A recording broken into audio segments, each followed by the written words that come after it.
Hello, everybody. Hold on one second. I'm going to tweet out that I am live so that people will know because this is a kind of unexpected. I didn't decide to do it till the last minute.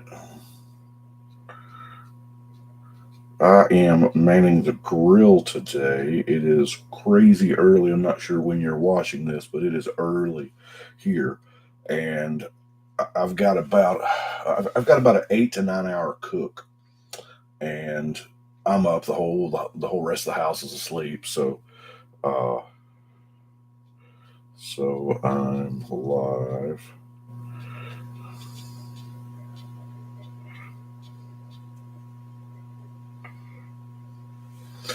So, hey, Johan.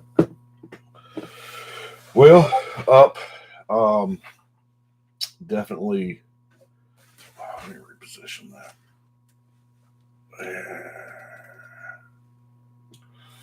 It's all crooked. There we go. Oh, you see my junk over in the corner. But doing a little bit of. Hey, Kenneth. Glad to see you from across the pond. I am up. Like I was telling you, Johan, I'm up early. The fired up the grill. Didn't want to do a shoulder because the shoulder's a 24-hour cook, and I'm too old for that. Granted, my all my trophies from barbecue competitions are on shoulder, but I think I found a better cut so that I can do it in 8 or 9 hours. So I may have to, depending on how long stream lasts, I may have to get up and go check the grill to make sure I got fire. I'm a charcoal griller. Right now it is 5:05, Johan, A.M. Um, which normally I get up about 5 o'clock every morning anyway. So it's still a holdover from when I was in the grocery business, but uh, it's I've been up a couple hours now because I had to get the fire going and get the meat prepped and cut and dry rubbed and all that stuff, and actually get up to temp and put on. So that's what I'm doing. Uh, and now I'm in the waiting game. I can't really noon. It's at noon. Ooh, it's it's not quite as early for you as it can. But I don't know what I put up the A.M.A. and I figured whatever y'all want to ask, I'll answer. I have not seen all of the. Let's see. The currently I have got 1, 2, 3, 4, 5, 6, 7, 8, 24, 26, 26 commanders from Capenna, whether it be the regular set or the commander sets. Uh, Thank you very much, John. Thank you. 7 in the evening there. Ooh, well, it's crazy early. So here, well, I say that it's not really crazy early. I'm normally up around this time, but I'm waking up. I've got my glass of Coke, and I'm trying to find my way out. I don't know if y'all can hear. Let me try to get this a little closer here. Does that sound better? I don't know that it was bad in the first place. I have got over here on the block, um,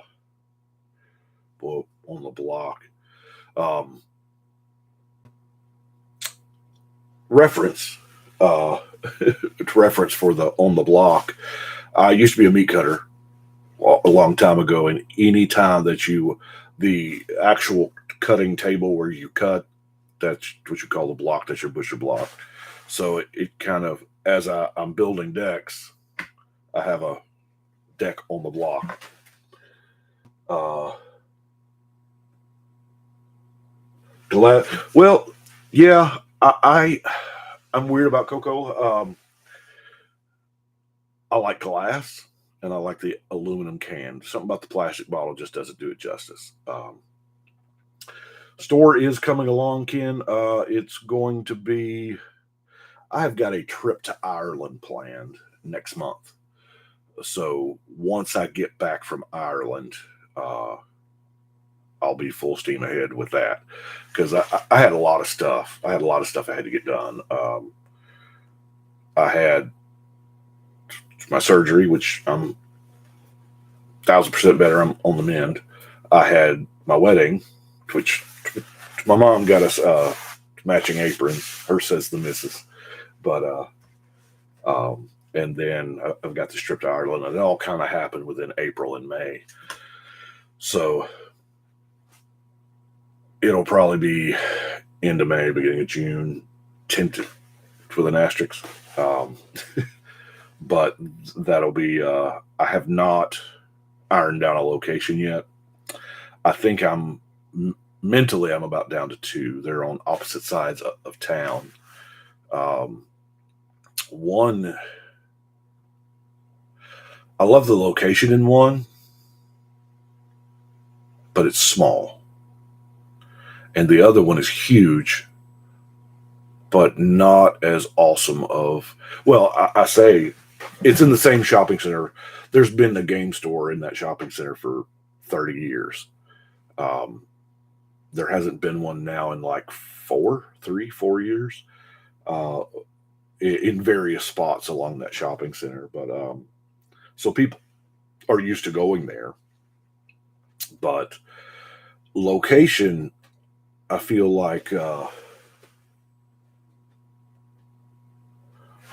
I am married. I got married April 9th. So that's awesome, I think. That's been 30 years.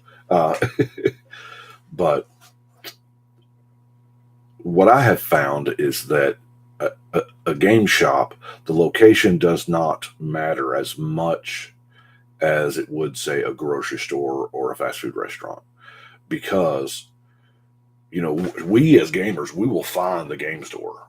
We will go online, we will go to the store locator. All the game companies have them. Wizards, Konami, Nintendo, all of them have them. So, thank you, Anthony. But I really like that big spot. One problem is it's a lot of work. It's a lot of work. The venue's been empty for 4 years. And I mean, it's still structurally sound. It's in a shopping center. Really huge amounts of parking.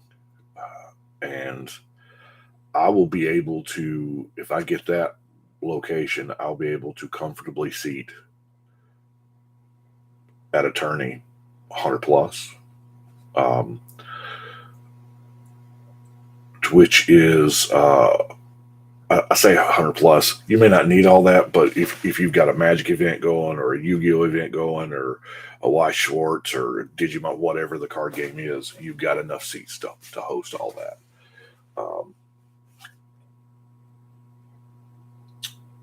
Let's see, John. I am from Tennessee, John. Here in the U.S., we are really close to the middle of the U.S., to West Tennessee. So, yeah, I was last Saturday the 9th,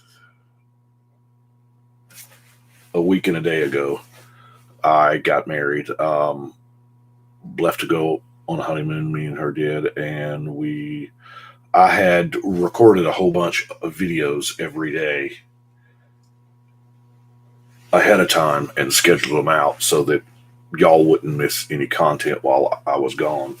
Because I went on a tear. I was just finishing decks left and right. I mean, almost all the games. Oh, yeah. But is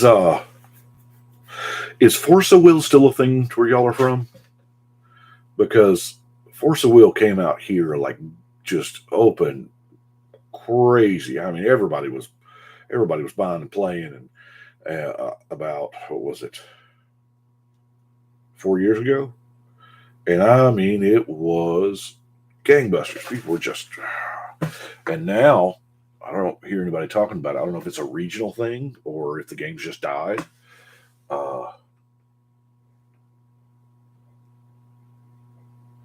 Absolutely, John.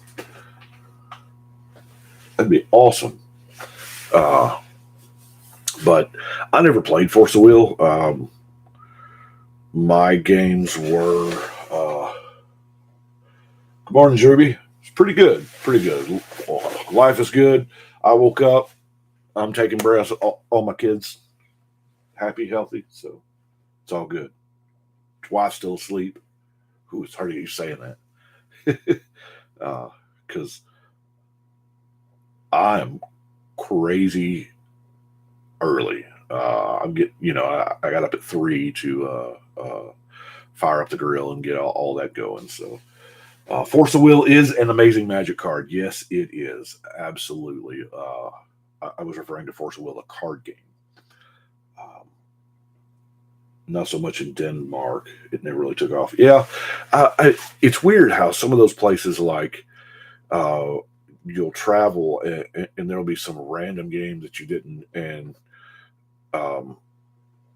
what was that?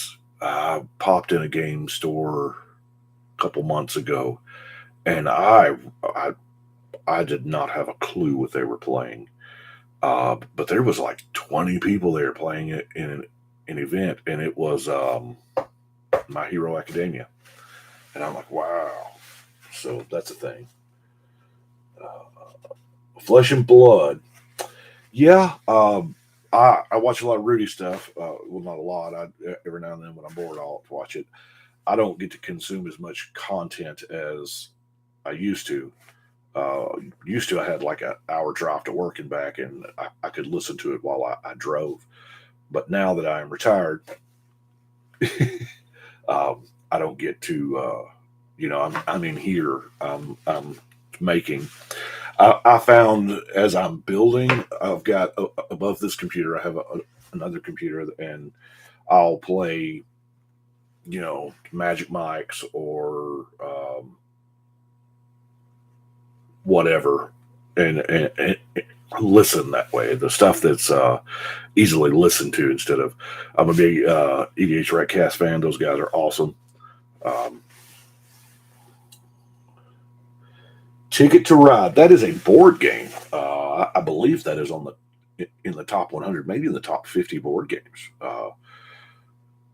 I will also at the shop. I will carry as many board games as I can possibly cram in there, because that's a big market. That now in recent years, Walmart's kind of gotten into that. You can get Catan there and stuff like that, but you can't get Seven Seas or Ascension or Dominion. Do you plan on having a lot of tournaments held there? Is it strictly TCGs, or will there be sports memorabilia? I do have. It is going to be. I described it to somebody. I can't remember who I was talking to. An eclectic gamer mix.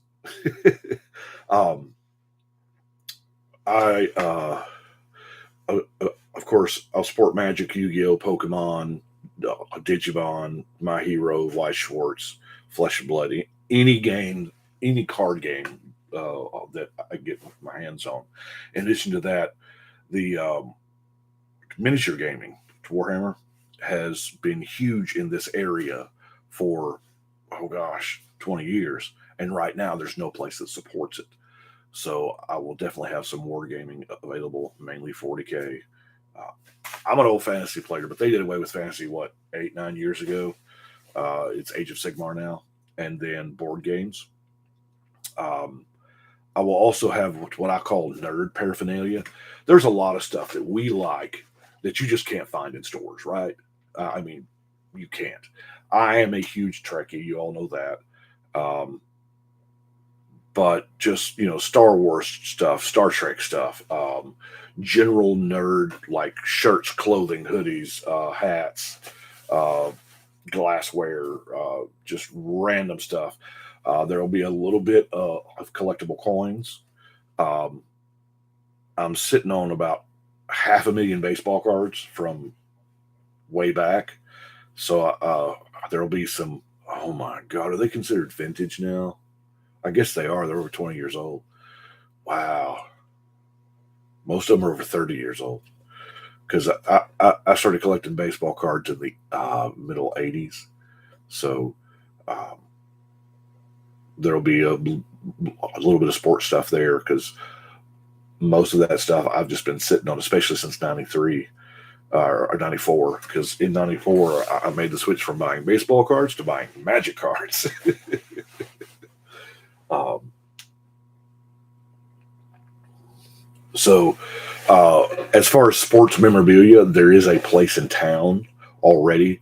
Um, it started off as a baseball card shop many, many years ago, but the baseball card business is no longer enough to support a whole business. So through the years, he's gone to like a Hibbett Sports thing to where he's got jerseys and all the stuff. If you're a fan of one particular team, I don't care what sport it is, he's got it in shirts, hats, towels, socks, whatever. And he sells a few little baseball cards in there. But as far as sports memorabilia, he's pretty well got that locked up. Of course, we got lids and we got Hibbets and stuff like that. So that market's kind of crowded, and it does take up a lot of space. And I'm intent on having a lot of gaming space. I because I plan on making a video tour of your store. Yes, one thing that I want to do. I have already set up a YouTube channel for the store, Kenneth's Collectible Games. Right now, I'm doing like pack-a-day stuff on it. I think I may be behind on it a few days since I went on honeymoon, but I will document. I will video every step of the way from the time I get the keys to the building and I walk in the first time, as that's my venue. I will do on the store channel. I will video document every step of the way, through setup, through because wherever I go, I want to paint, right, and I'm going to have to put up shelving, and I'm going to have to whatever, and so yeah, most definitely, I will, and I'm wanting. I don't know about the logistics of it because I'm not a streamer, but that's something I can learn about it. It's not a far jump from where I'm at now, So I would like to stream, have a feature table. Whatever game is going on at that table, I don't care if it's a tournament or a casual game or whatever. It might be a dang Monopoly game. God, I hope nobody plays Monopoly. But whatever's being played at that table, I want to have streamed. So that way I've got a feature match table, and of course that'll be table number one if there's any kind of a tournament, so that people around the world can see what's happening in the shop at that time. Hold on, I got to catch up. Hello, Michael in Arizona. Favorite game of all time got retired not too long ago. Future Card Buddy Fight. Yeah, that's a good one. Which one of my favorites got canceled too.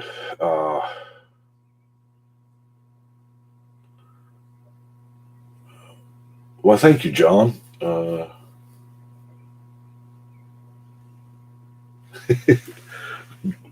I could bring a smile to your face. I do care about the community quite a bit, whatever the community is.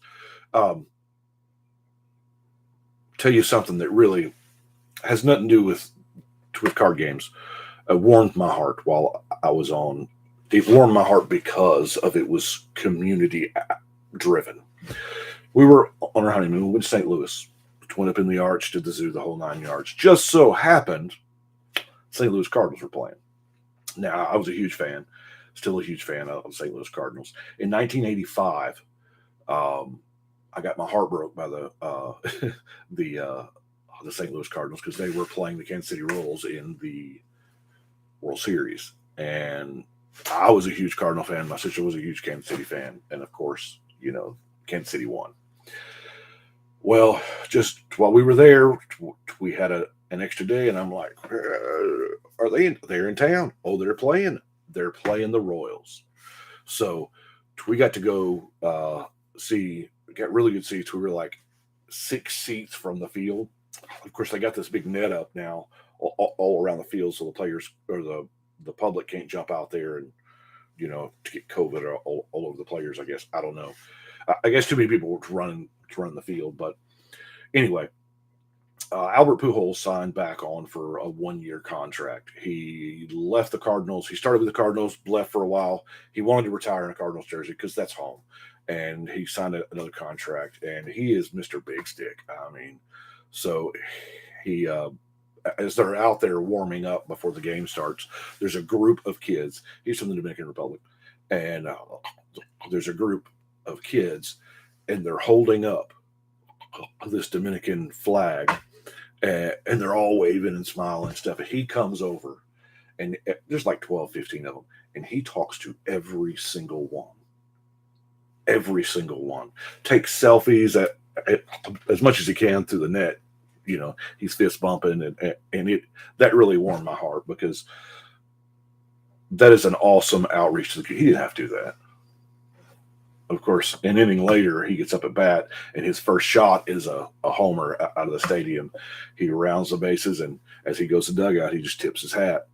It's for you, St. Louis. But anyway, community is a real big thing, and he's building that community there in his home. So I guess that's how that ties in. And community is a real big deal. I've had several people. I'm still finding out about the community that I've helped foster here in the area. I had a small little shop. It was an experiment. I signed a 2-year lease in 08, from 08 to 10, and just to see if I could. And I still have people. That shop's been closed for 12 years, and I still people when you reopen it, and I'm finding out that it really had an impact on people. Because kids, I've raised 4 kids. I say raise, you never really finish, but it's good to give kids something to do. Some active, creative outlet, and even if it's just to go, a place to go and play games that's safe. Oh, got to catch up again. Greetings from Poland, Marcin. Did I pronounce that right? Watched your video covering Donal. Donal is a fun time.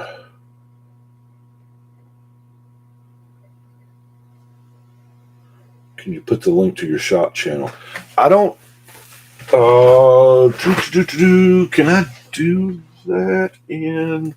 I had to do it on my phone, I think. Let's see. No, because my phone YouTube is linked to this channel.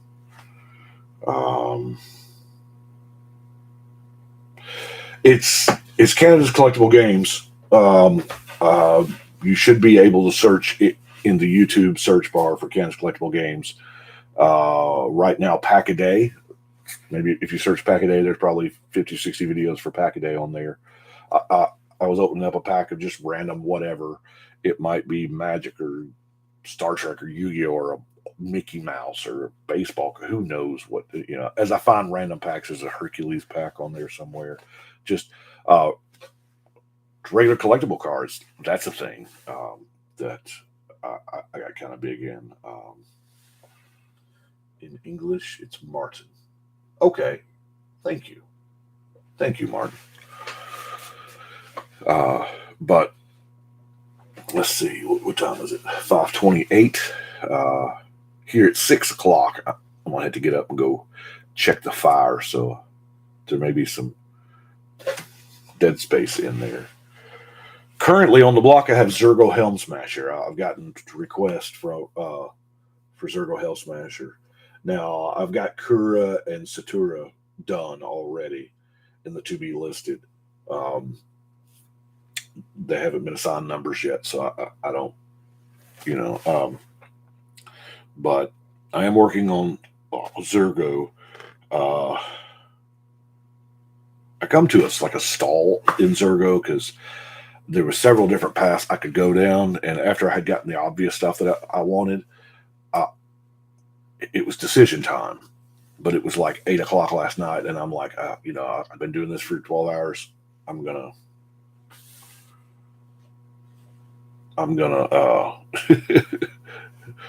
put it down and walk away, because a lot of times that's what I've got. 40, 50 decks up here that are in various stages of completion, because sometimes you just get writer's block, or I guess it's deck builder's block.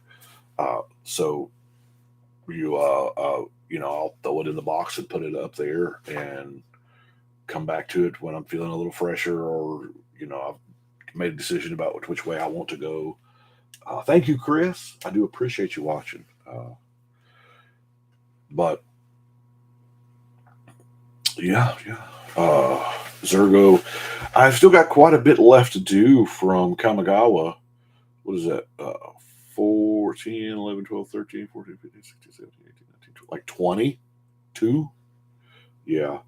I've been trying to break it up and do some of the old with some of the new, because it's a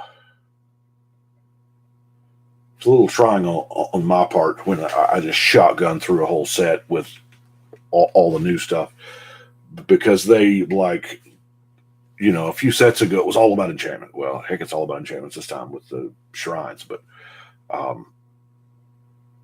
or 1/1s or humans or whatever. So there's quite a bit. I get tired of building the same thing or the same set. So Friday we went to a pretty good game store. It was one of the best ones I've ever been in. Frontline Games in Clarksville. It's a heck of a drive for us, but we went, met the owner. He's very nice. I mean, that store is amazing. They have a big 40K presence.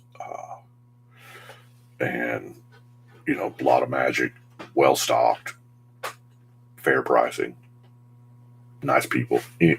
Everything you could pretty much ask for, So, let's see. Your Dicky deck gave me an idea for a deck. Love the fractals. Have a Riku deck in the works. Your visits are always inspirational. Well, thank you. I'm glad. I try to, if there's a deck that has more than one path, I try to sample in each one so that y'all can get a feel of which way you want to go with it. Brian Stoutarm, yes. Brian Stoutarm is it's a very special deck for me. A good friend of mine. He is no longer with us. He believe it that. Brian Stoutarm. The channel's been on 5.5 years, almost 6. But I had 70 or 80 decks for several years beforehand. That's what inspired me to start the channel. And he was particularly fond of Giants. It's tribal Giants. And every time he would come over, at least one time that night, he'd play Giants. So this is for you, 314. Yeah. I don't want to tear up on stream. Your Brian Stoutarm is a really good one. I went Giant Tribal because they are pretty, you can throw them pretty quick, especially that big Hamlet back. I play Hamlet back in a lot of stuff. It's not Giants. I know it's an expensive card with like 7 mana, but we play a lot of big games. I know the recommended pod size is four players, but everybody that comes in here at this table, it's a big table. It sits 8, and we ain't gonna. I mean, it's one game. We may have 2 kingdoms to get the game to actually come to an end inside of a time.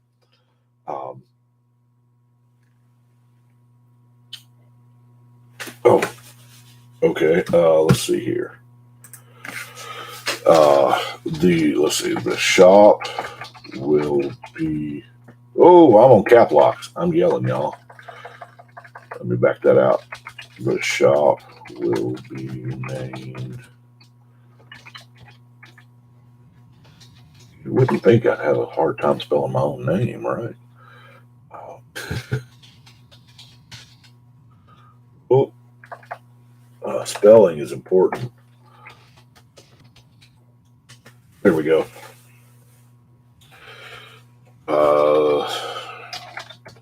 Channel has the same name.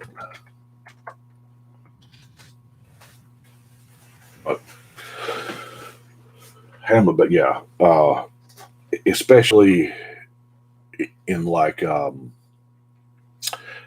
Hamletback's red, so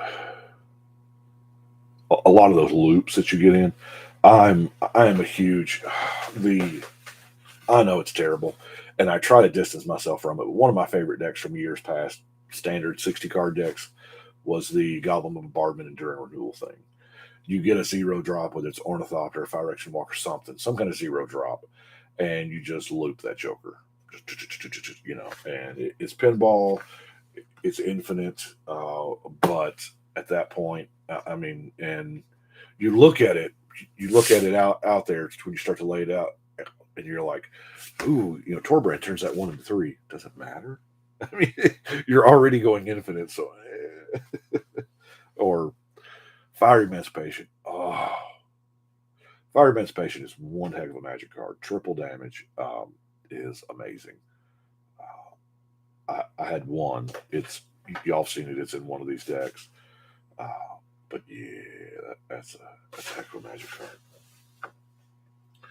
Nathaniel, hey, I've always loved your content, and you're the reason I was able to build my retail. Thank you, Nathan. Nathaniel. Thank you very much. I like Runetail. Some of those old. Now, granted, at the time we did not fully appreciate, the Kamigawa block, Champions, Betrayers, and Saviors, because it was right in between 2 high-powered blocks. The Mirrodin block was insane. That's when all of R&D got called to the office and their jobs threatened because they had to ban like 8 cards in standard or something, most of which were common. It was crazy. But we were coming off of that, and we didn't really appreciate it at the time. Commander's been very good to Kamigawa. Favorite mechanic? I love buyback. The reusable spells. They don't do it a lot. Split Second's good. Split Second is reminiscent of the old interrupts back when I started playing.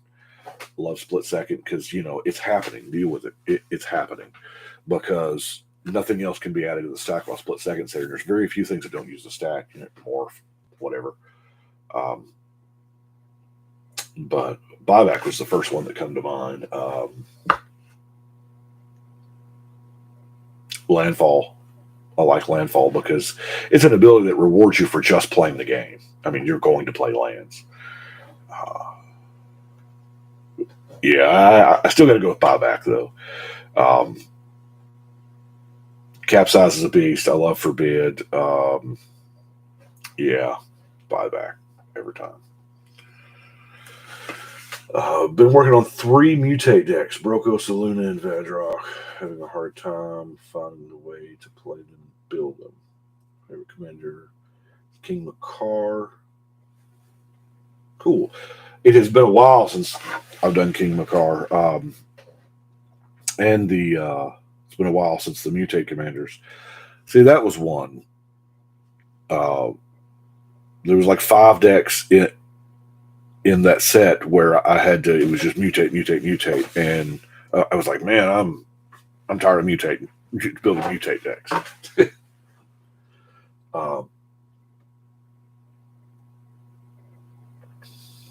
All your decks have Carolina Reaper levels of old school spice in them. So wondering if you would do a vid committed to a whole bunch of old school spicy cards. Yeah, I actually have a. There's a couple. There's 2 decks up here. I wish I could remember which ones they are. There is a solid white border deck because Chronicles gave us a whole bunch of white border legends. Solid white border and a what I called reverse modern, all old border cards. It's early on. I'm going to say it's in the first 200-300 decks. I know that doesn't narrow it down a lot. I do apologize. I cannot remember. That's one thing with this mini. A lot of times, the first couple times somebody will play here, they'll and they roll for a deck off the wall, or they just pick one off the wall. They're like, "Well, you know every card in the deck," and I'm like, "No, I don't.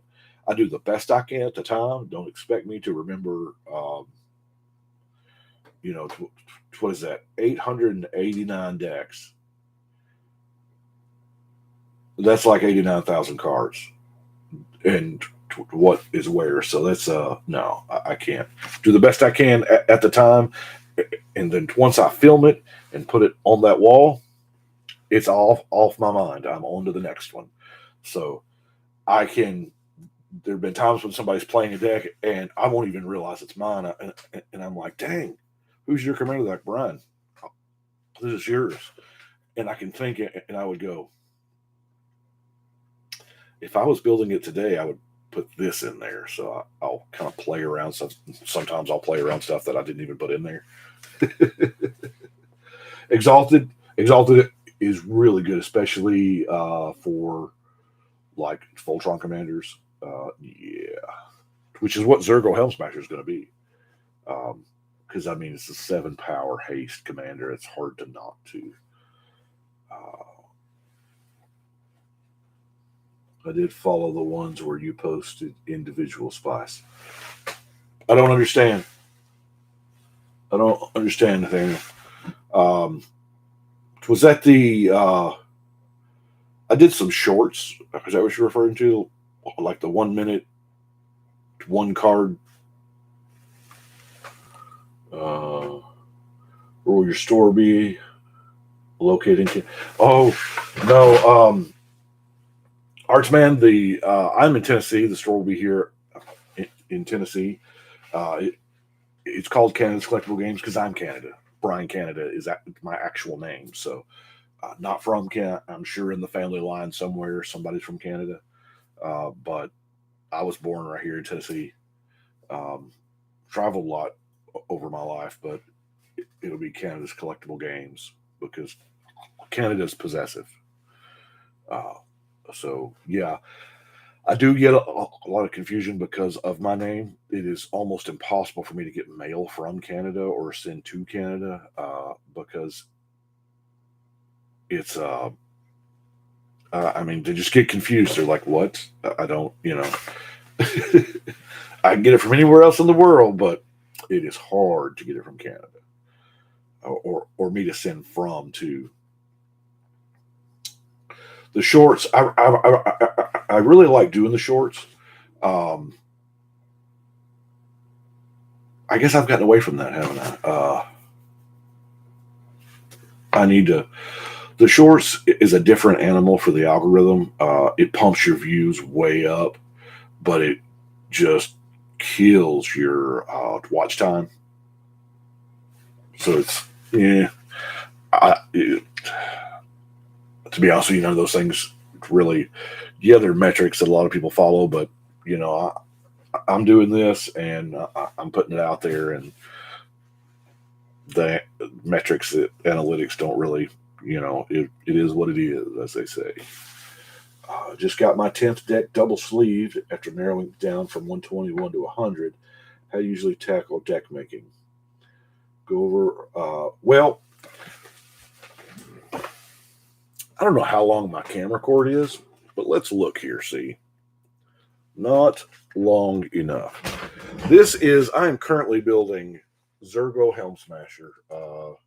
That's the one I have on the block now. And I have it's weird, y'all. I'm sorry. In converted mana cost, of course, 1, 2, 3, 4, 5. I don't have anything past 5 with this particular deck. So,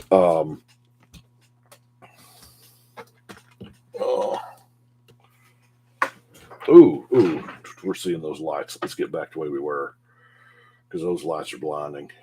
I don't know if they blind y'all, but they certainly blind me. Get that down. Oh, hey. I had it perched up here. This is a professional stream, y'all. But that's how I normally do it. I will take the commander, unless I have some preset theme, which that's rare. I will take the commander and, okay, what does this commander want? This commander, like Zergo, to use it just because it's handy. It's a 7/2 haste. Well, and it has to attack, but it's indestructible on my turn. There's the creature dealt damage. That part I'm going to ignore. So what Zergo wants to do is get into combat. But with a 2 toughness, he wants to not die. Now, he's indestructible on our turn, but on your opponent's turn, when they're going to cast their Wrath of God or Pyroclasm, whatever, he's going to die. So I've got to get ways to make him indestructible all the time, or make him... He wants to deal combat. He has that magical 7 power number. So obviously I want things like the double strike, because that's 14. I want to make it to where he's unblockable with shadow or equipment or whatever. I want to... this would be a really good deck for the Fiery Emancipation. Because 1 hit translates to 21, and that's it. He's a player killer at that point. There's a lot of board wipes. I have a lot of board wipes in it, because the idea is on my turn, they're all sorcery speed. On my turn, I just wipe the board. He's indestructible on my turn. So I look and see what the commander wants, and I go from there. And what can help accomplish what the commander's trying to do. Now, some stuff like Tribal Beards, that guy's, Barktooth Warbeard is a vanilla creature. He had beard in his name. He's got a beard on the art. So I was like, hey, let's do that. Tamaret, the red-black from Theros, 2 sacrifice abilities. How good do you think he is? I have Tamaret the Murder King. I don't think I finished him. I believe Tamaret is up here on the to-be-finished wall. I just haven't got around to finishing him up yet. I don't know. Typically, the ones that speak to me to get done early, because they speak to you and they're like, this is the clear build path. Although I try to steer off the clear build path just to keep it unpredictable in gameplay, so that your opponents, so you're not telegraphing every card in your deck to your opponents. But as far as how good it is, I haven't played it, and I haven't played against it, so I don't know. Sweet that it's not going to be in Texas. It's going to be in Tennessee, Nathaniel. I'm saving up to go there from the UK so I can go to an event called DreamCon. I'm planning for a couple days to visit the store once it's open. That would be sweet, Nathaniel. Worlds, yes, I've got World Slayer in there. It's in the 5-drop slot. It's mean, but you know what? It's really good. I won a game Friday with World Slayer, because I was very deliberate. It was like a 6-player game, and I was like, I am casting World Slayer. Any response? I'm equipping World Slayer to Avacyn. any response, move to attack, any response, and trying to give them as much, because it's good, but I feel really bad when that happens. Of course, that game had gone on for about an hour and a half, so everybody was kind of ready to have it end, and I was like, that's kind of it.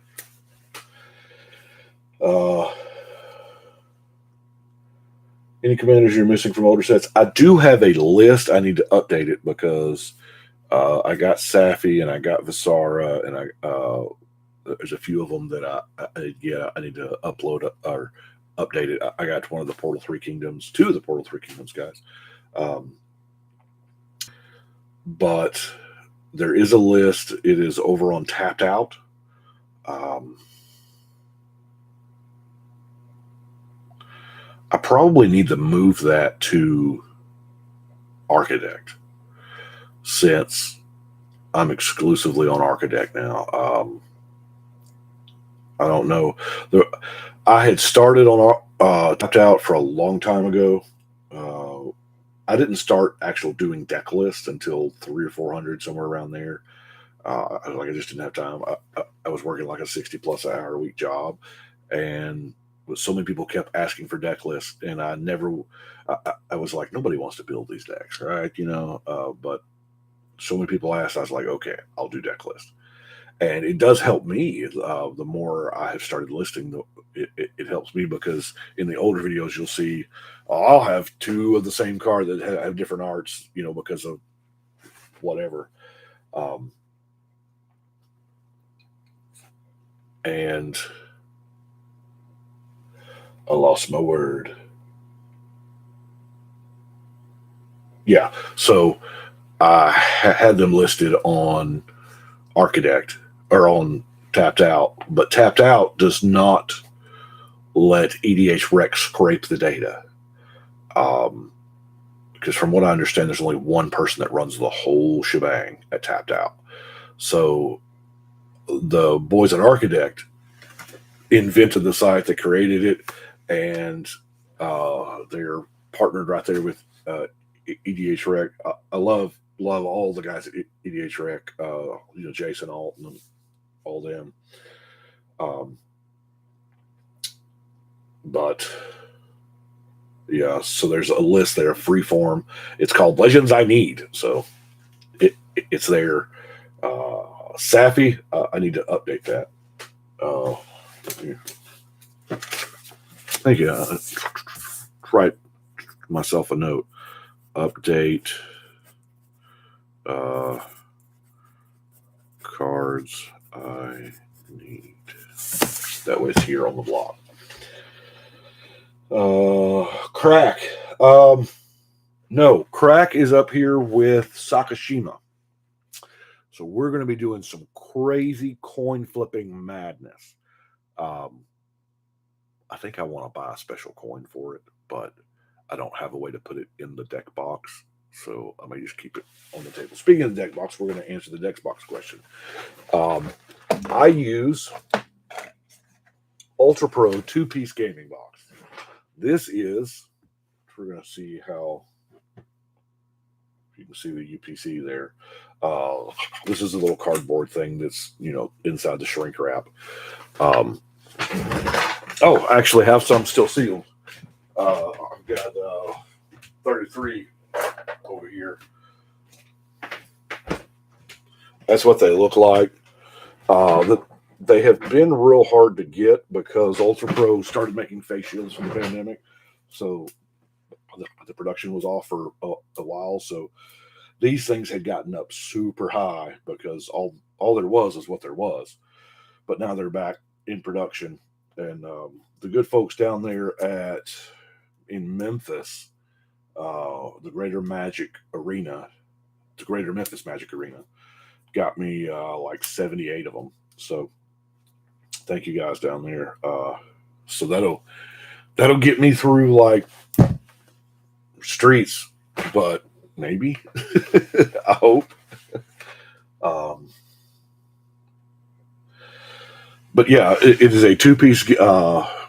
You can buy them straight from the Ultra Pro Ultra Pro website, if they have them in stock, most of the time they're out of stock. No, that's not my fault.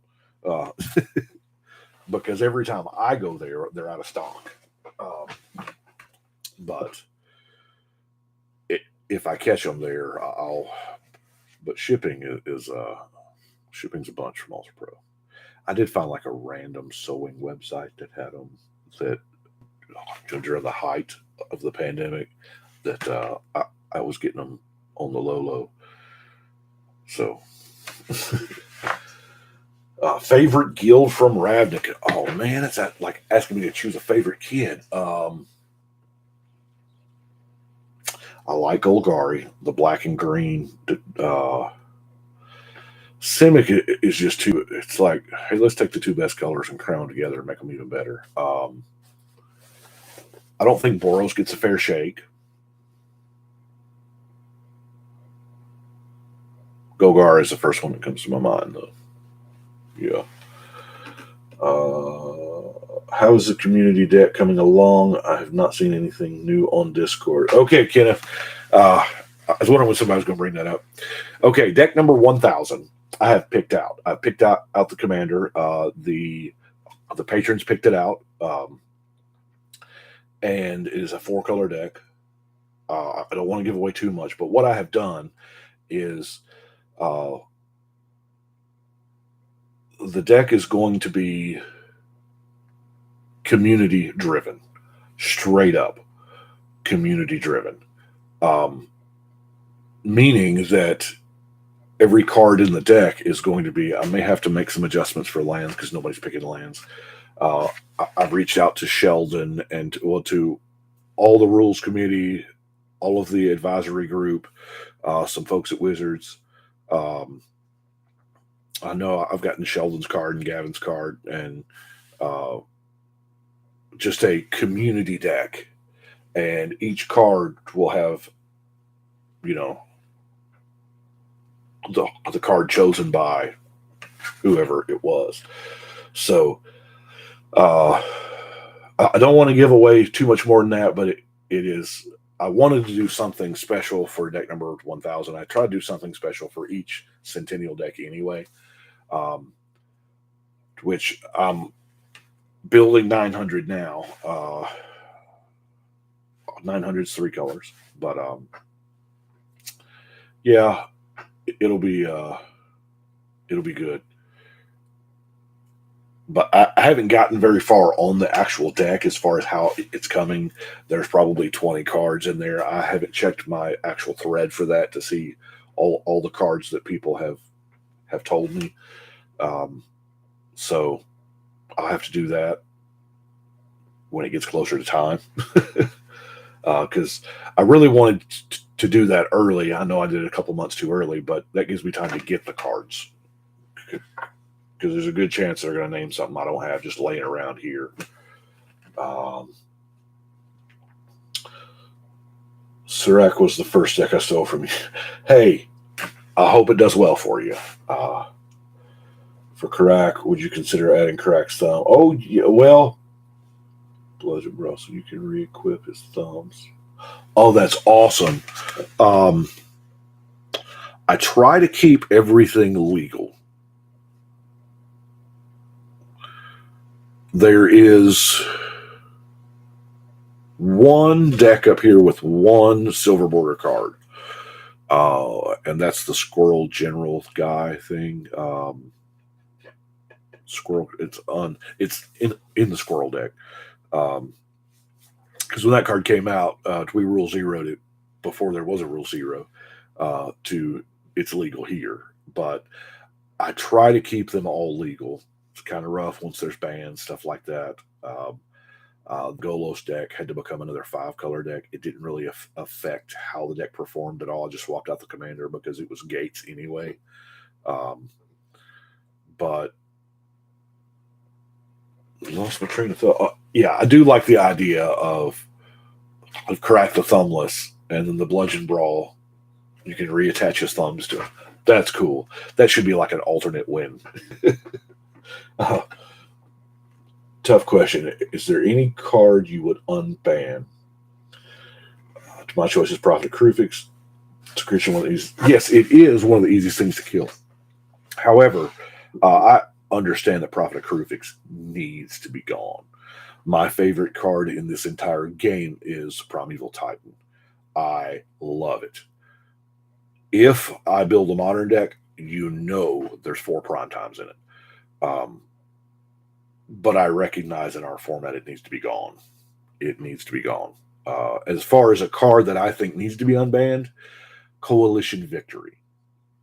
Coalition Victory is, we have so many legal instant win cards, and Coalition Victory is an 8-mana sorcery that's all 5 colors that requires you to have a creature of each color and a land of each basic type. Yeah, there's ways to cheat around that. Prismatic Omen, 5-color creatures, whatever. But there's so many hoops to jump through. I don't think it's as much of a threat now as it was when the actual list was made many years ago. So I would lobby to unban Coalition Victory, just because. But I look through the ban list and I see it. I mean, I can understand every card on there. Trofellos is banned. I'm one of the reasons why, because it is ridiculous. Braids, the black braids, I'm one of the reasons why, I'm sure.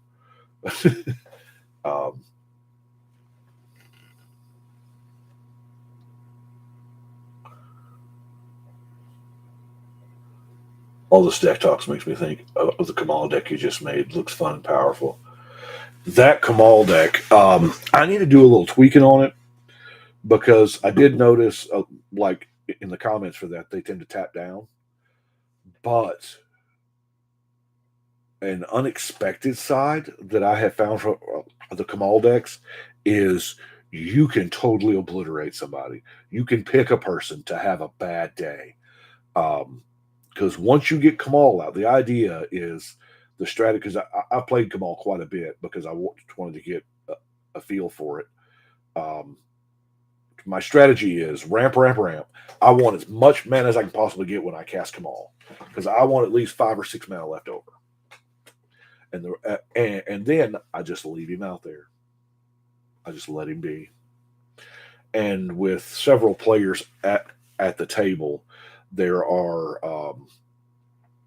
a lot of politics to be done, because a player would be like, "You don't have a blocker. I'm going to swing in," and I'm like, "Hey, if you help me out, I can give you a blocker. I'll make one of your lands into a blocker so you don't die." But my favorite thing is when somebody casts a board wipe to kill Kamal. Whoever casts that board wipe, as I'm turning their lands into creatures so they die too. It's terrible, I know, but you're the one cast the board wipe.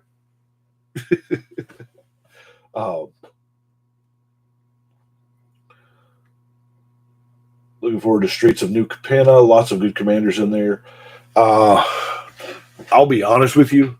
The only one I've actually read is Xander, because the name caught me. A buddy of mine has a son named Xander. So that's the only one I've read. I have done, like I did the Scryfall search for, the legends that had been spoiled and so far, previewed so far. And it's, however many there is, 30 up there, which is not done. Do I have a favorite tribe? Yes, hands down, 100%. I have a favorite tribe that is leaps and bounds ahead of all the rest, and that is squirrels. That's right, squirrel friend. I love squirrels. I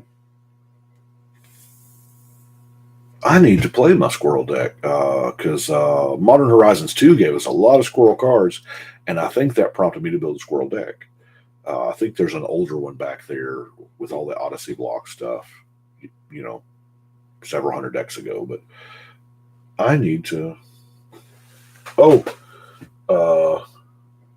Tricky stick to build. Chris, I will be right back. It is 6:02, and I have to go check my fire. I'm grilling, by the way, which is the reason why I'm live right now, is I have time to kill in between grilling. I'll try to make it as quick as possible, but I got to go check my fire to see, to check my temp, because low and slow, 225 is where you want to be. I'll be right back. Don't walk away.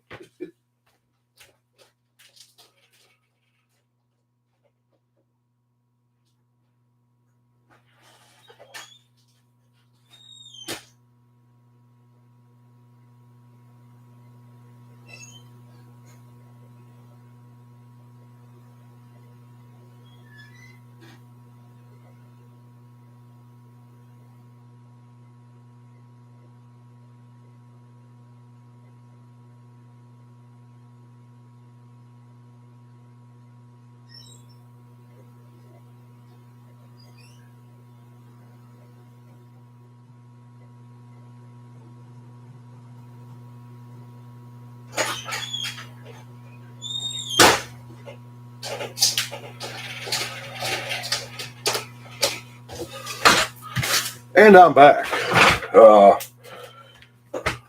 We're sitting at 245 right now, so still a little on the warm side. So we don't have to. My grill holds heat very well. I'm smoking, so we will check it again about probably 7. So that gives us a little bit of time. Where are we at?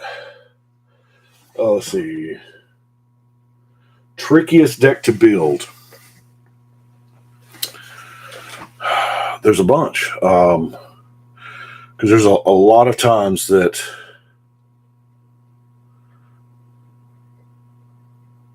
I build so many, it's hard to just pick one in particular out that was more difficult than the rest.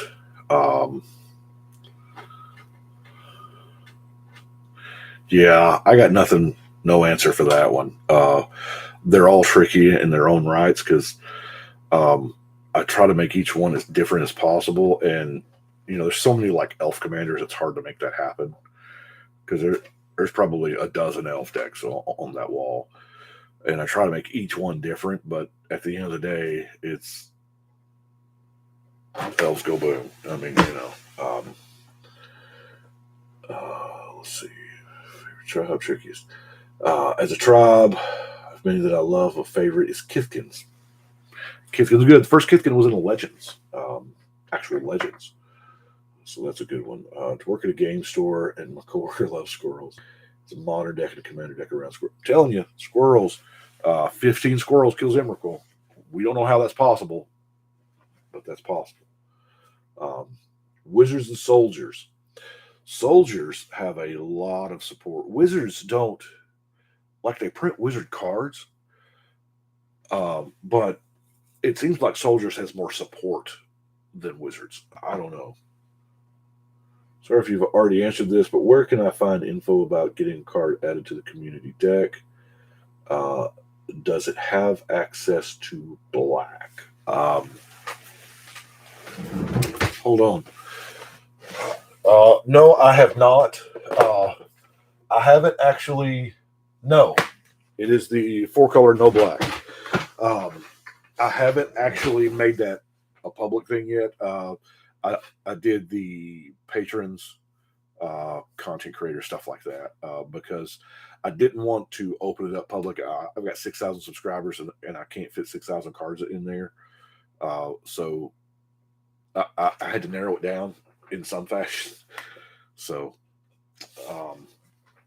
but no, it is the no black 4-color in some form. It used to be you knew exactly what card that was, but now with partners, there's no way to know exactly what card that is. But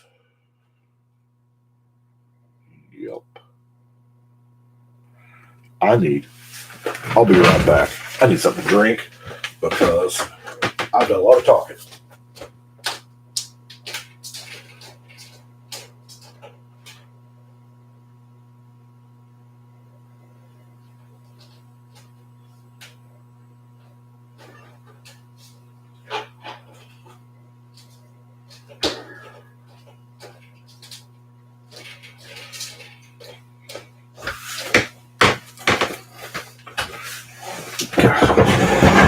Scoot my stool over.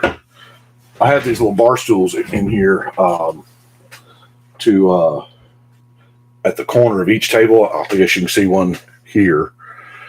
They're at the four corners because I have a house rule: no drinks on the table. It's just that's and that's pretty much going to be the rule number one at the game shop, because I mean we spend a lot of money on our cards, and yeah, we do what we can to protect them: sleeve, double sleeve, some triple sleeve, whatever. But yeah, no drinks on the table, and it's to the point now to where the regular guys that are here, when somebody new comes and they come from McDonald's or somewhere and they set the drink on there, everybody stops and they're just like,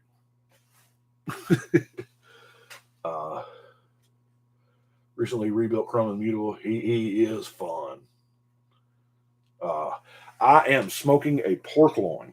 I got a huge pork loin. It was 17 pounds. Yeah, that's crazy, right?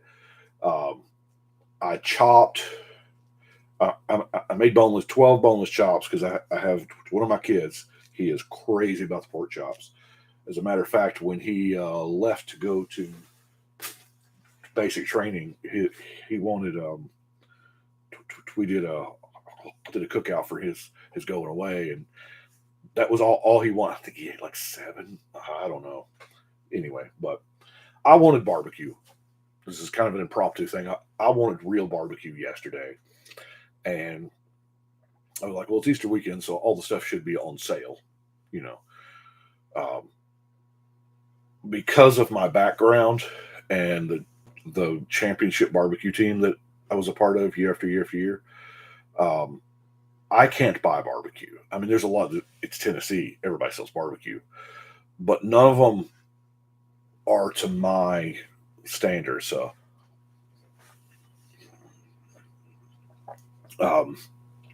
and I may have ruined my children. I've got, let's see, 29, 28, 20, and 18 currently are their ages. And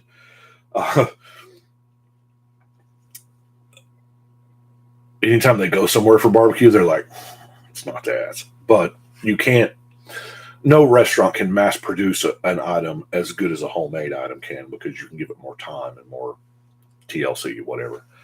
I wanted to do a pork shoulder. Well, okay, no, I didn't want to do a pork shoulder. Pork shoulder is what I've won for. But in the past 4 or 5 years, I've moved to Boston butt, because you've got a 24-hour cook time versus an 8-hour cook time. And I'm an old guy now, staying up around the clock, babysitting the grill. 220. No. That's a young man's game. And I'm not a young man anymore. So they didn't have any Boston butts there. They had shoulders, and I'm like, I'm not doing that. I am not babysitting this thing for a day. It's not happening. No sleep. You got to wake up, check on it every hour to make sure you're at temp. No, So they had this huge pork loin, and I'm like, you know what? I'm gonna try something different, try something new. So we shall see.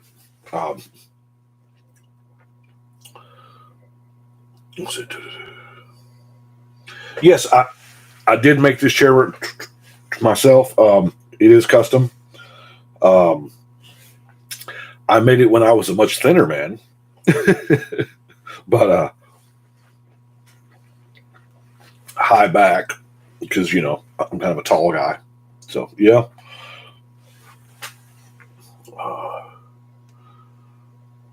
Happy Easter. That's right. Today is Easter.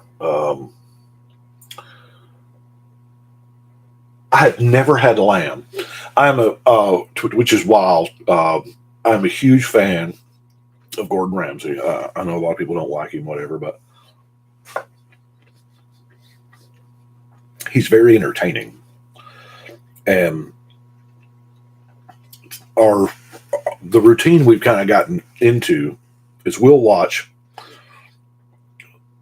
while eating supper, some kind of Gordon Ramsay show, whether it's MasterChef, MasterChef Junior, Hell's Kitchen, whatever. Held Him Back 24 Hours, whatever. Some kind of Gordon Ramsay show at supper. And I've been watching it for so many years and so long. Here I am eating chicken nuggets and French fries at the table, and I'm critiquing their beef Wellington. It's kind of funny.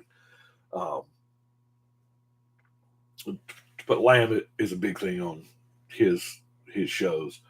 Have you ever had a game where there was all 4 omnas on the table? No. We've had an all sliver game. We've had a 5-person sliver game. But as far as all 4 omnas, no. I don't have all 4 omnas built. There's one of them I don't have built. 3-color? 2-color? Can't remember.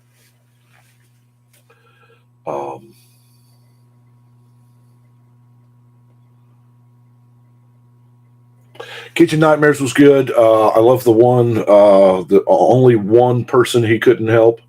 ABC, yeah. Deck number 1000 can't have Kesserdrix. And is that a personal attack? No. 5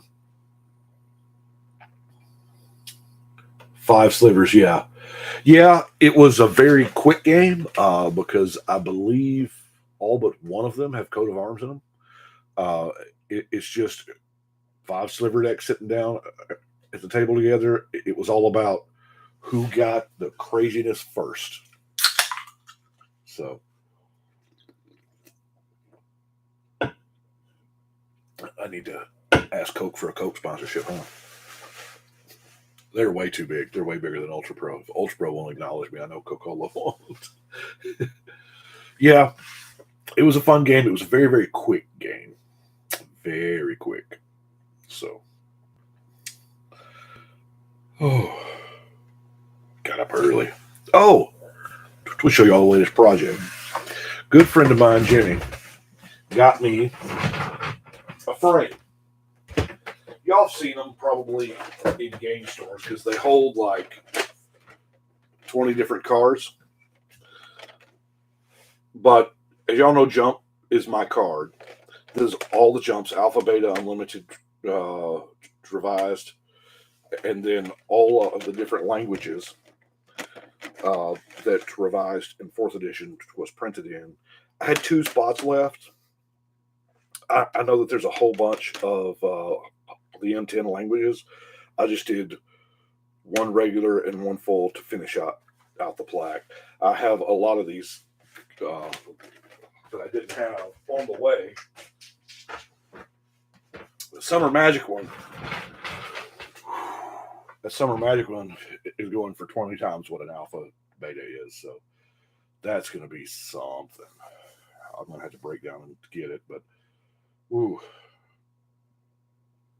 Of course, Summer Magic is the rarest set to have ever been made, called Edgar. If y'all don't, if you want to know more about Edgar Summer Magic, holler, comment, and I'll tell you what I know. 5-player sliver sounds like heaven and hell same time. Yes, it does. Skeleton Tribal. Skeleton Tribal is Skittles, I believe. Which, by the way, when you sit down at the table and say, I'm playing Skeleton Tribal, people are like, eh. But then they see Skittles as your commander, and they're like, oh my God, he dies first. Because you have a flying infect commander. But it is truly Tribal Skeletons. I like it. That's probably a deck I need to update. We've been back to Innistrad since then. That was in the 200 block, wasn't it? 100 block? I don't think it was in double digits. We did Chris when Friday when we went to Frontline Games, he bought a D100. By the way, he left it here. I'll show it to you. It is gorgeous. This thing has got to be a couple of pounds. I don't remember who made it. it came in this, but it's huge, and it's 100-sided. So everybody wanted to play decks from the first block, the first 100 decks. So we all rolled this. That's how I got Addison, because it's deck number 4.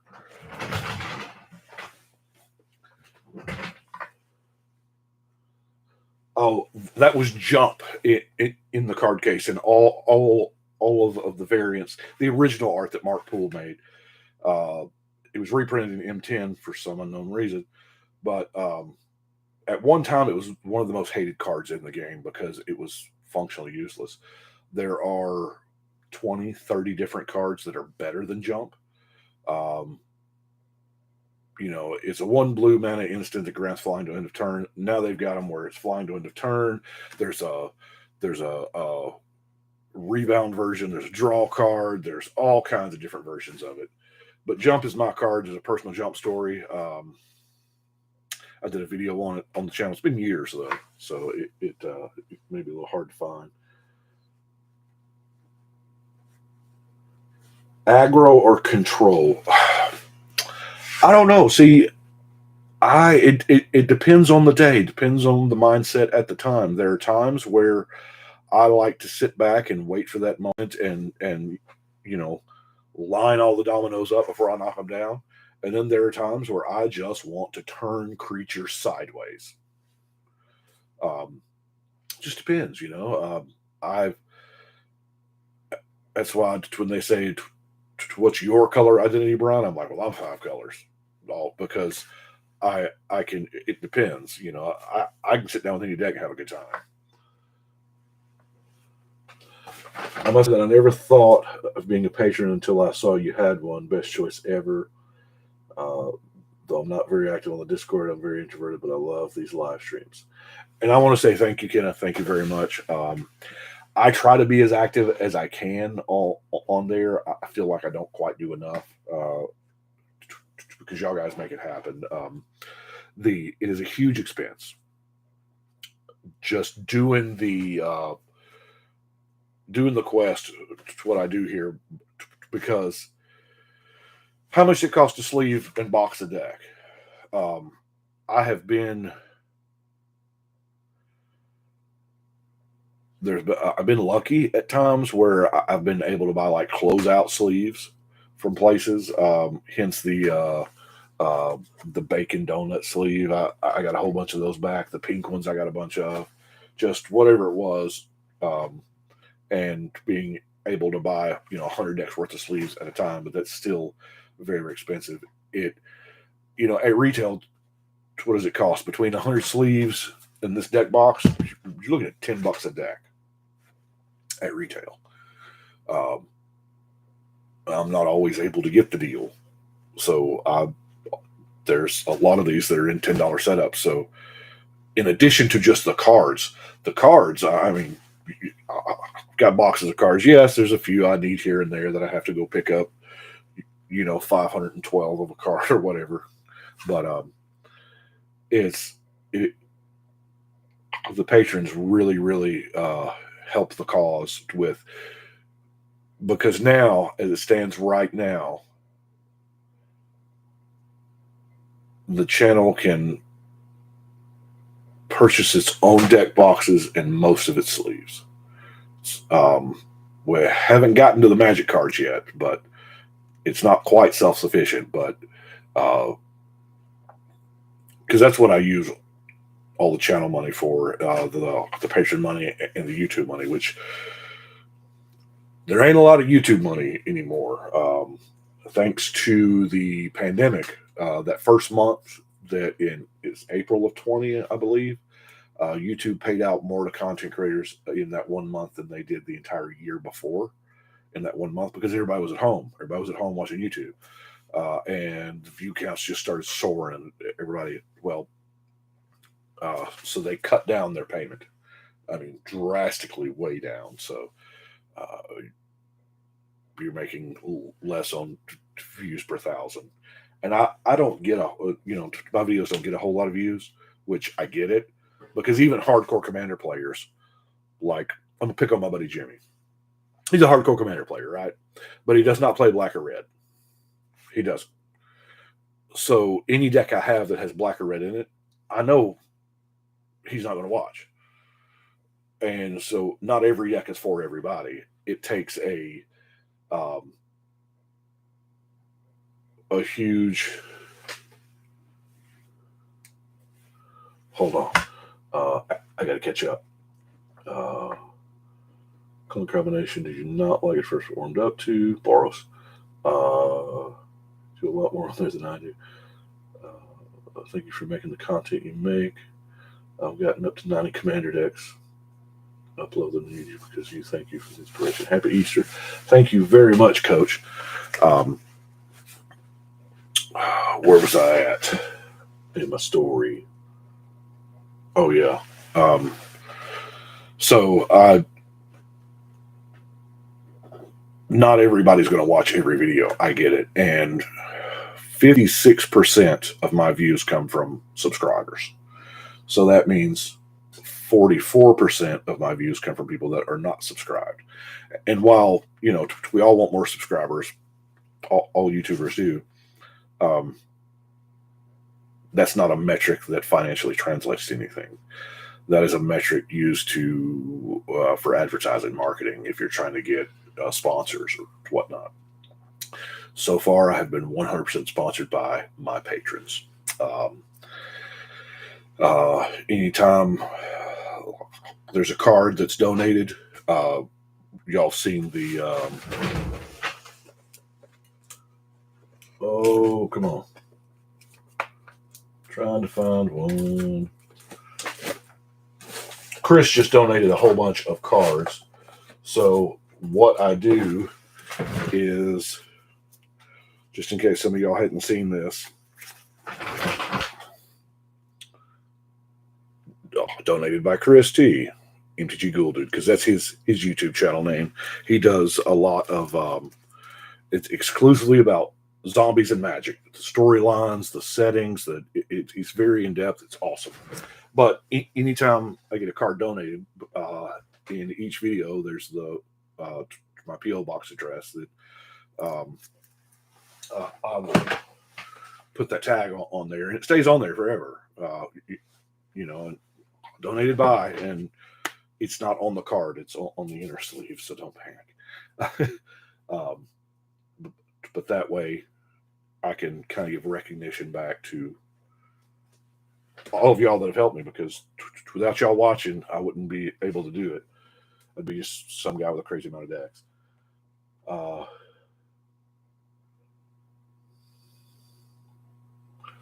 Gotta catch up. Plus, deck techs are often searching discovery. Yeah, that's true. How much watch time do you average every month? I don't know. Let's check. Let's see. Let's go to... we can look at last month.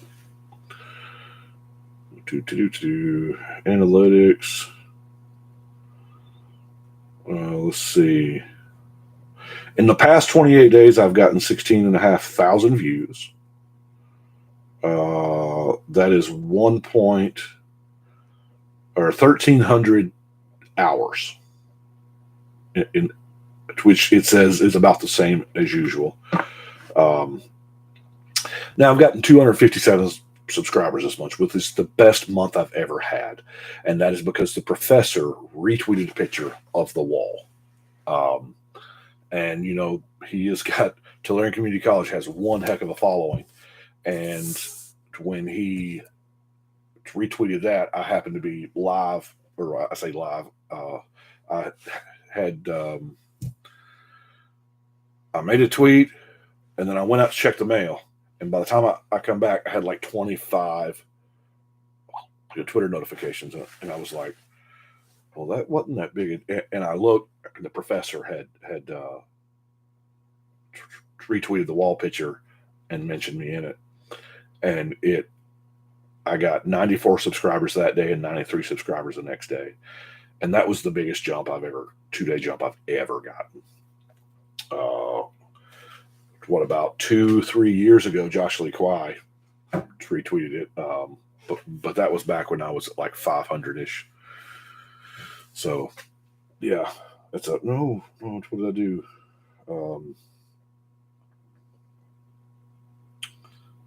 But yeah, that's my watch time.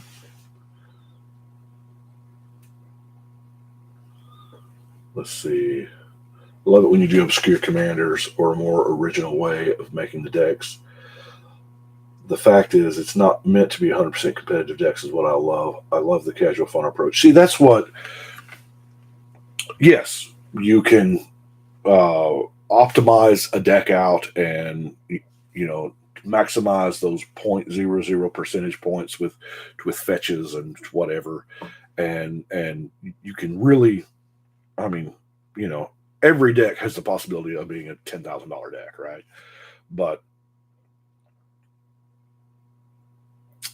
you can, I find it's much more fun, especially one of my favorite things. My very favorite thing is I play this card. Hold on, what does that do? Or can I read that? Because it's some old plane shift common that nobody's ever, that fits that deck perfectly. That's what I love, is searching for those old gems, and that's just the right fit for that commander. Like in the Visara deck, Sadistic Glee from Tempest is perfect. Is perfect for that deck. Do you follow the MTG law, and does that influence the cards you like? I don't understand the MTG law. I do keep all the decks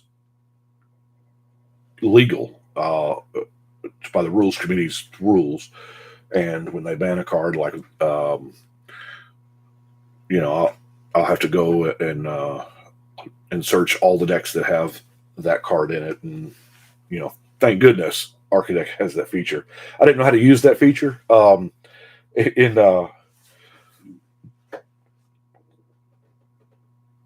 think I may be the reason why they have that feature.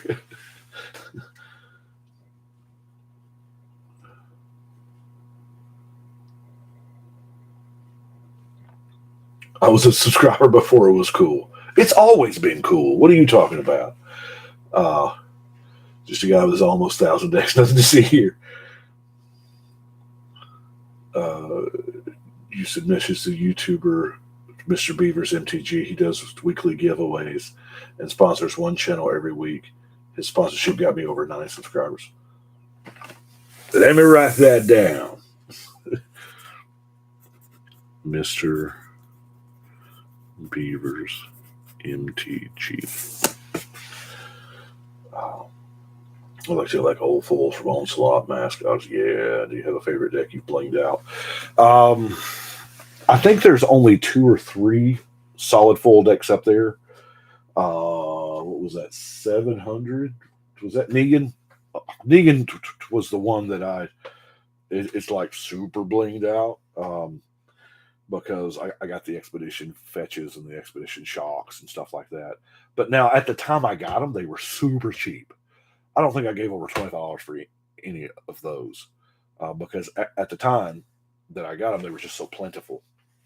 And it was one of those, probably should have bought more, but not really a finance guy. I'm a deck builder. But I was like, this seems really cheap. And because an Expedition was going for what a regular foil was going for, and I was like, I'll go ahead and get the Expedition. It's cooler. But now they're a little bit more than that.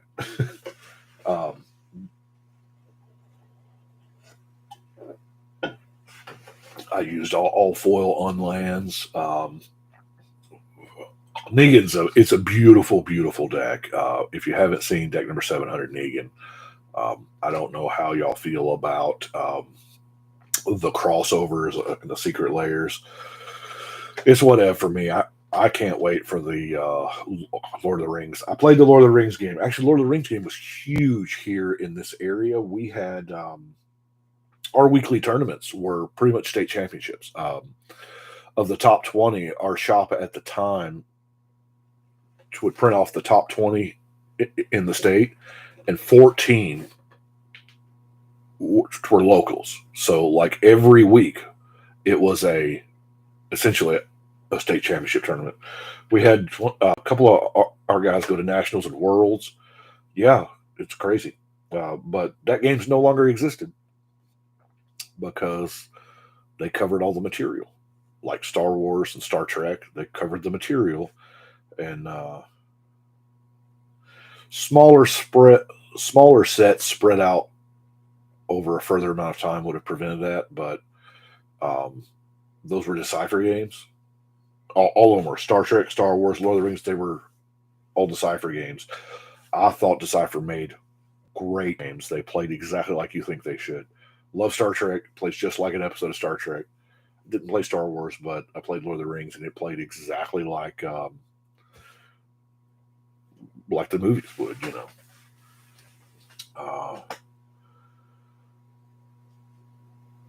Does a Monday Madness series, and it would be free good exposure. Cool. I use full basics from old border sets. Islands, planes are my favorite. Do you have a favorite? Yes, I do have a favorite artist. John Avon. His art sings to my soul. He does a lot of basic lands. You hardly ever see him anywhere signing autographs and stuff. I have in the past, I don't know. Well, no, I've always been that way. I remember when I was a kid going and getting autographs from like Darryl Strawberry, but events haven't really been a thing in a couple of years, but I'll always look up who's going to be there and bring as many cards to get autographs as I have. I especially like to do the commanders. If I can get autographed commanders, I love. But John Avon doesn't do that because I would go broke. I have a separate box for John Avon basics, and you'll notice I've started using quite a bit of those. Yeah, I'm gonna run out, but that's what He's my favorite artist. They're all good. I could not. I mean, I'm not trying to take anything away from anybody.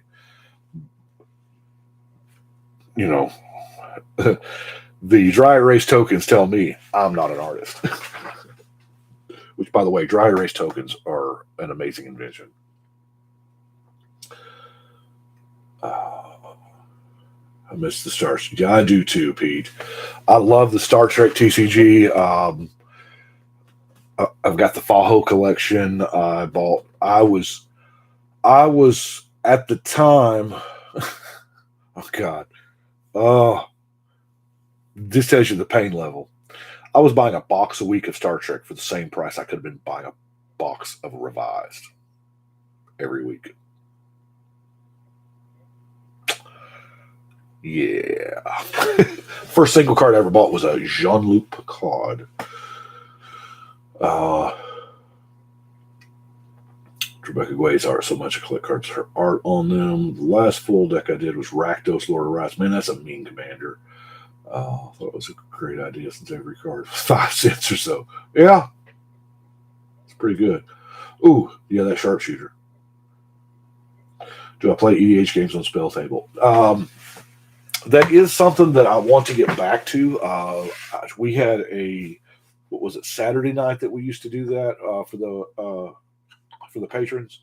I have played with like Brainstorm Brewery a couple times.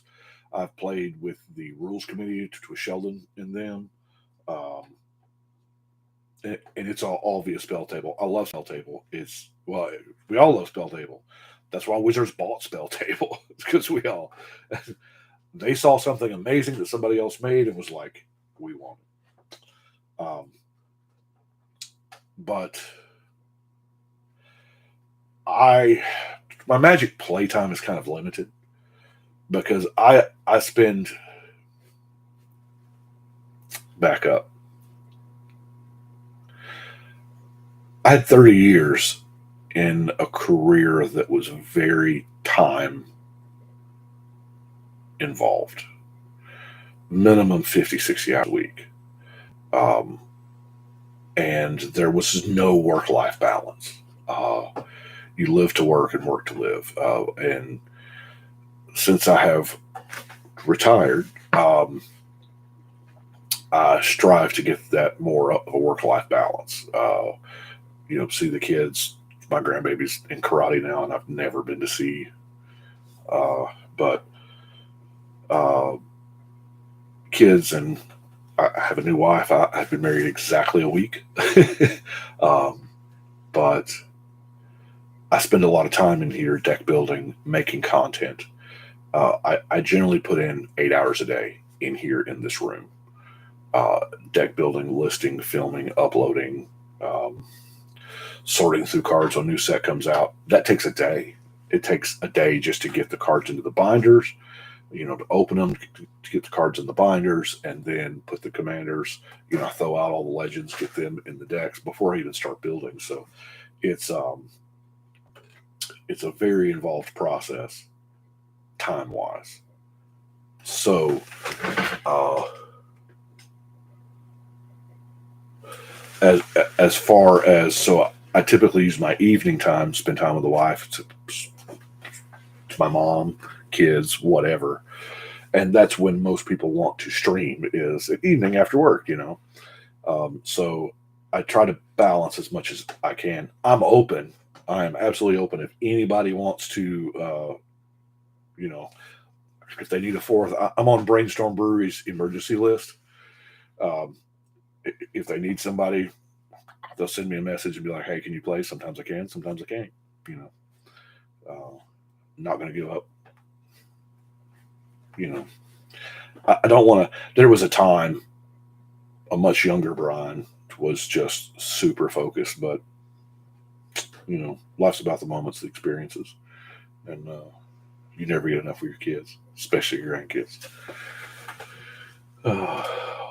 Lord Xander. Man, Lord Xander's got a heck of a mana cost, but I feel like it's going to be target number one when it hits the table. Gonna try. I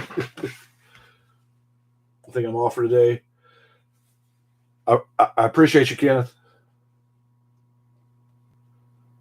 Planning on starting a 1v1 EDH tournament on YouTube, and I'm looking for some YouTubers to join, but my channel is family friendly, so there's a lot of content creators that I can't have on stream. Yeah, that's the thing. I keep my channel family friendly. I do. I didn't start off that way. I think my first 2 or 3 videos were not, but to be honest with you, you don't want to watch those anyway. The camera, the video was horrible. The audio was horrible. It was all bad. It was a laptop, and I had to prop it up anyway. But I keep mine family friendly because I know that, we have a 13 plus game. That's what it says on the box. My kids started playing around the 19-year-old age. My grandson has, there are times because they've got jobs in school and time restraints, and there are times where he wants his pawpaw, and they just live like 15 minutes away, but it's not always feasible to every time he wants pawpaw just to get in the car and come here. So what my daughter will do is just, here's pawpaw. He's on YouTube. And he can see his pawpaw on YouTube. Now, granted, I'm talking about a game he knows nothing about. He's 9, so he's more of the Sonic Pokemon age, although I have a 28-year-old who's also into that. So anyway, family friendly is, as far as I'm concerned, the only way to go.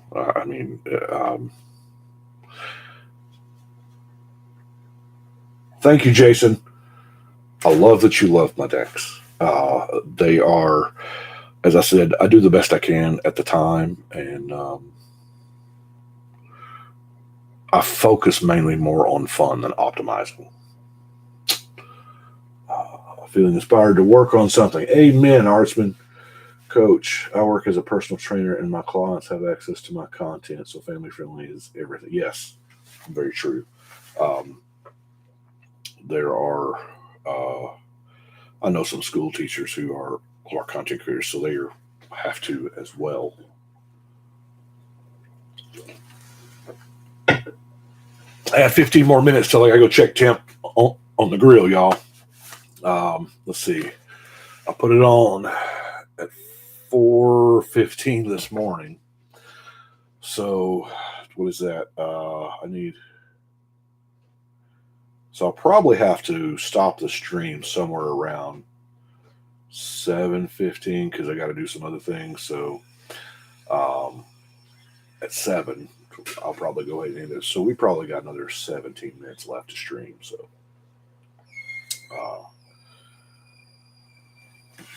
that's one of the best parts of your channel. Fun is wait. Yes, it is. It is. And I know that there are some times I make some questionable card choices, and it's just, I am kind of a slave to the theme. Once I pick a theme, I will play suboptimal cards because they fit the theme. I will. Like in Giants, I think I have Giant Strength. Yeah, there's better cards than that, but Giants in the name. Cody, Bookie, the Bookiest Book, or whatever, the animated book. It's 5 color. I still have it. It's book tribal. So the Book of Wrath and all things bookish, like the Library of Lang, librarians, all books and library type stuff. So that's it's a slow deck to build, but it's coming along faster than tribal music lyrics did, or song titles, tribal song titles. That's what it was. Have you watched Max Makes Magic, MTG Rules, Iceberg? There's some oddball rulings out there that would make for an interesting deck. No, I'll have to. My new favorite card is Keep Watch. Played it last week. Draw 10 cards. Wow. Suspicious Bookcase is in there. Yeah, it's going to be a fun deck. It will probably be terrible to play. But then again, I mean, every time I build one of these crazy theme decks, I'm like, what if this is me cracking the code? What if this is the best deck ever? No, as yet that hasn't happened.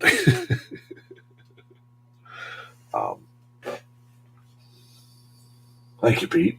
I look forward to getting it done. But, I mean, what do we get? 1, 2 cards a set, maybe? I haven't looked at Strixhaven yet. Strixhaven should, since the book was from Strixhaven.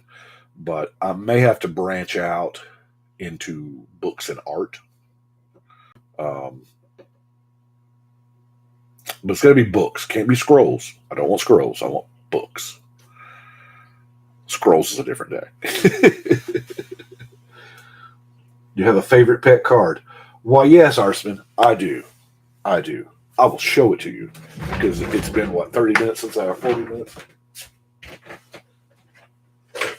My pet card is Jump. Target creature gains flying till end of turn. Originally an alpha. It was printed in Alpha Beta Unlimited Revised 4th edition. And it stopped from 4th edition and it come back in M10. Yes, there are a million cards better than it. It is not a power card. It's not. There's a story behind it. And actually, Chris over on the Discord channel, Chris made a jump, that art jump emoji. So yeah, it's awesome. But there's a jump story.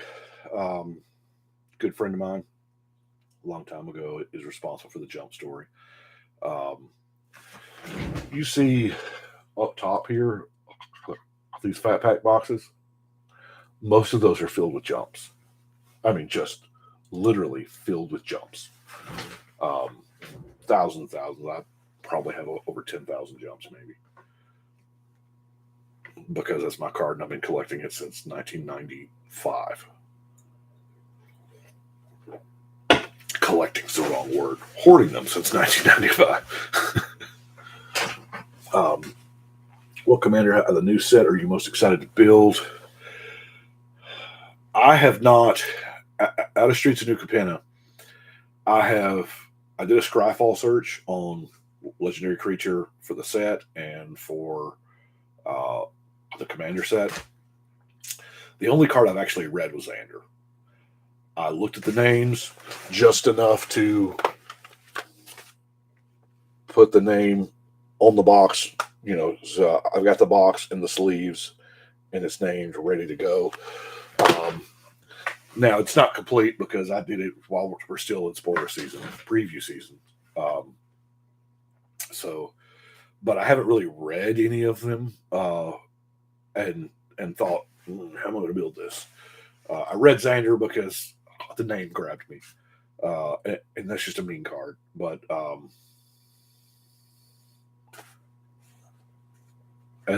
as far as looking forward to it, I don't know. I don't know. I'm sure there's several in each set that just grab me, and I'm like, yeah.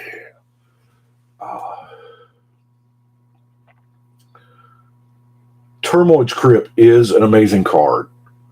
Anything that you can do, Turmoil's Crypt, Bajuka Bog, nuking a graveyard is absolutely an amazing thing to do. In our format, in every color, in every guild, wedge, shard, whatever you want to call it, about every deck has access to the graveyard. And in some decks, it's like a second hand. You don't care if you're playing against zombies, in the graveyard, it's just as good as in play. I don't care. And a lot of decks are that way. So exiling and the ability to nuke a graveyard is essential. I don't always find room for it in the decks I build, but I try to whenever possible. MTG Rule 405 made up all jump cards should have Van Halen sleeves. Right? I can't find Van Halen sleeves.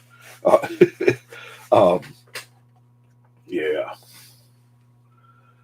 I'm running the Commander tournaments like an ESPN production, so I'll need guests to act as announcers. I can send you a link for the first tournament, see if it's something you. Yeah, send it to me. I spent years in the grocery business, and with that, I have this what my kids call the intercom voice or the dad voice. Now, it's the only voice I've ever had. Got it for my birthday, but I have there was something that took over when I picked up the intercom to go over the loudspeaker, and it was something like, "Hello, everybody! Over on L4, we have a special today on Dole Pineapple, whatever, And it was just that voice that took over. I had so many job offers from the local radio station. They were like, please come, and I was like, y'all can't afford me because, the radio station, they don't pay well at the time. And I was trying to support, 4 kids. But the intercom voice, as they say, is almost second nature to me. And a lot of times you'll see in the videos that I will devolve into that voice because it's very comfortable voice for me. And so, especially like when I get to the end and I'm just naming off the non-basic lands. So that's a thing.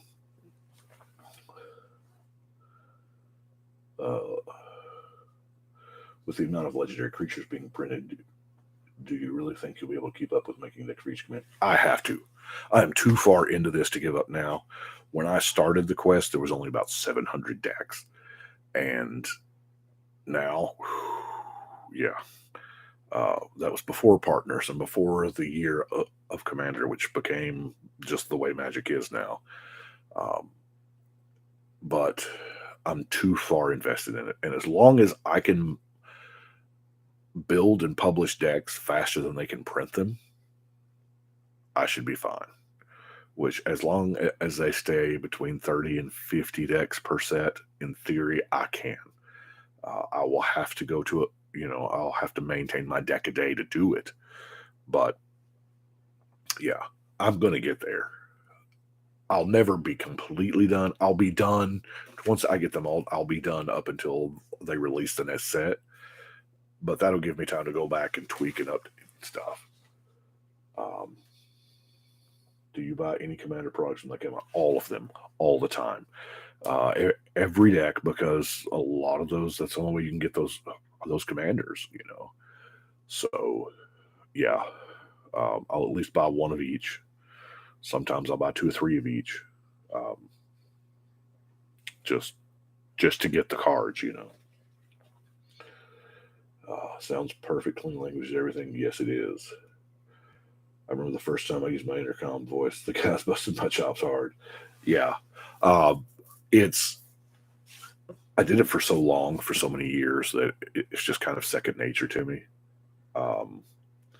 Now, when I put volume into it, that's what the kids call the daddy voice. And I've always been able to just freeze them. And my daughter says it's the Mufasa. Simba, you know, and all the kids are just, but I've stopped everybody in the store before. Like when my kids would be acting up while I was working, I would just say their name in that tone, and they would stop. The shoppers would stop. The cashiers would stop. Everybody was just frozen. But it works. Well, I think I'm going to go ahead and taper this off. I do appreciate y'all guys hanging out with me while watching the grill. You know what? I may fire this up again. I don't know. I hear noises out there in the house, so I feel like my family's starting to wake up. Happy Easter, everybody, and hope y'all have a good one. But we're going to go ahead and end it. So it is time to shuffle and cut.